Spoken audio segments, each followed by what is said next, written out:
Ganito ba ang uri ang trabaho ng tatay mo? Tingnan mo kung ano mga itsura nila. Pagod na pagod kaya nagpapahinga. At alam mo ba ang pinagdaanan ng tatay mo? Kaya yung ibang mga anak dyan, na kung akala mo'y mayaman ang tatay mo, kung makahingi kayo, wagas. Pag di kayo pagbibigyan, nagtatampo kayo. Yung ibang mga anak, nananakot pa, nalalayas agad. Pag kinulang ang baon, sasabihin hindi napapasok. Alam mo ba kung anong uri ang trabaho ang tatay mo? Tricycle driver, hindi nag-uopisina.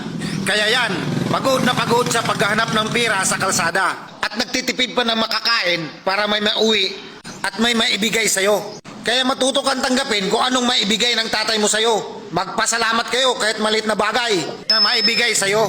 Dahil ang mga tatay, kayang-kaya nila tanggapin kung anong meron na lang sa kanila. Pero kayo mga anak, di nila matiis. Kaya huwag kayong abusado sa mga tatay nyo. Maawa naman kayo. Tulungan nyo rin ang mga magulang nyo. Hindi kayo puro pasaway. Para may gana maghanap buhay ang tatay mo. At huwag puro hingi lang alam mo.